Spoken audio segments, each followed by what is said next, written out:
Hi, and thank you for stopping by. My name is Joanne Tanner, and I am proud and honored to be part on staff and to be part of the Carlton Memorial St. Andrew's United Church Alliance team. And I am very glad to be here speaking with you today, although I'd much rather be doing it in person. With what is going on, I am equally glad that we have technology available to us that we can stay connected when things like this happen. We live in such a fast-paced, high-stress society. We're always running, we're always on the go, and it's rush, rush, rush. We never take the time that we need to just be. Everything is always in a hurry, everything is always in a panic, and that's not the way it was meant to be. That's not what God had in mind. And I often wonder if God is not using this crisis as a way to remind us of the importance of taking time for ourselves and taking time for our families. We are being forced into social isolation, we are being forced into staying at home, and we're being forced to take that break that we so desperately need. And so now we're at home, and maybe this is the opportunity that we need to reconnect with our families. We are at home with our families, like it or not, they're ours. So take the time to talk to your kids, to color with your kids, play games with your kids, paint, go for bike rides, go to parks, make a mess, just have fun without any worry, without any thinking of time frames and timelines. Take time to sit down and talk to them, ask them who their friends are, ask them what they've been doing, listen without commenting. Hear who they are becoming and what they are believing and let them learn that you are always there for them. They are number one, and you will always be there, and they can come and talk to you whenever they need to. Reconnect with them and find out who your kids are.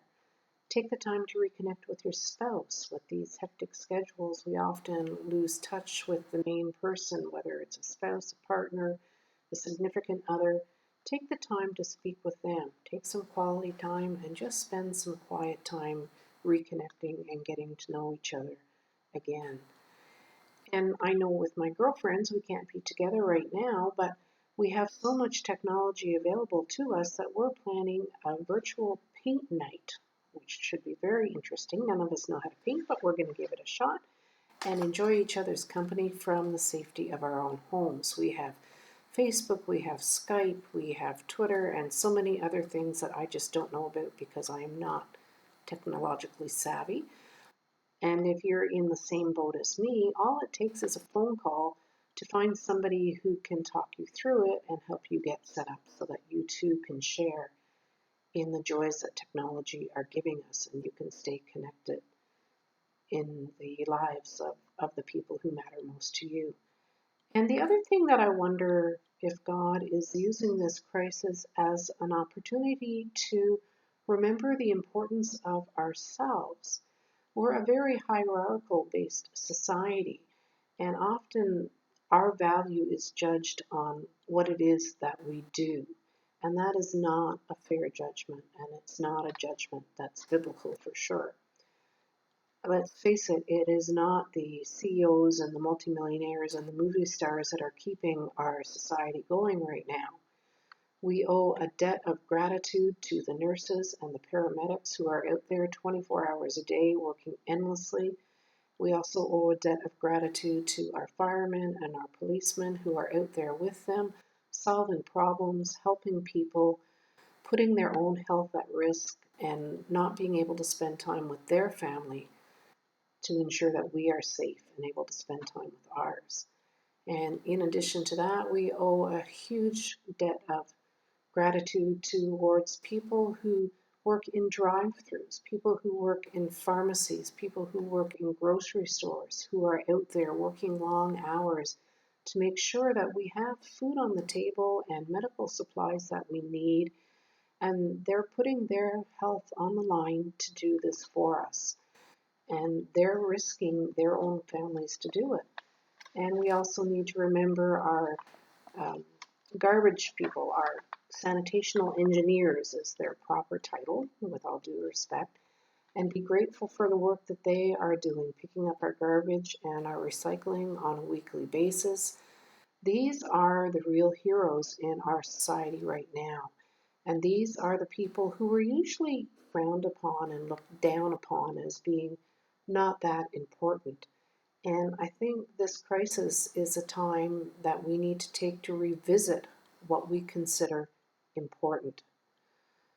These are people who are going above and beyond their line of duty to provide the rest of us with everything that we need and everything that we want to survive in our daily lives and to provide for our families. And I think God is also wanting us to take the time to realize that what's important is not the amount that we've managed to amass, it's how kind we are. We are all God's children. We were all born in God's eyes. We are all of equal value in God's eyes, regardless of what it is that we do for a living. And we need to remember that. And so during these very difficult weeks ahead of us, I want you to take the time to be. Take the time to be kind and understanding, first of all, to yourself, because this is a very large adjustment for all of us. Take the time to be kind and understanding to those who are around you.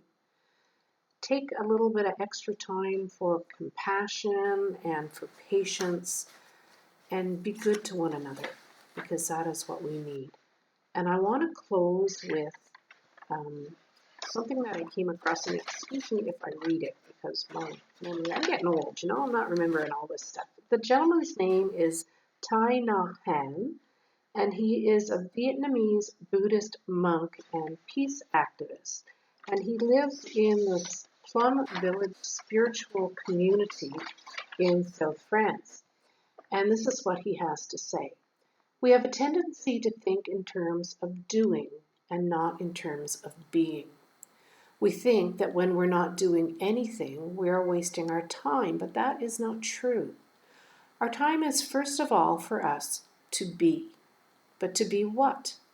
To be alive and to be peaceful, to be joyful and to be loving. And that is what the world needs the most. So take time to be. God bless and be safe.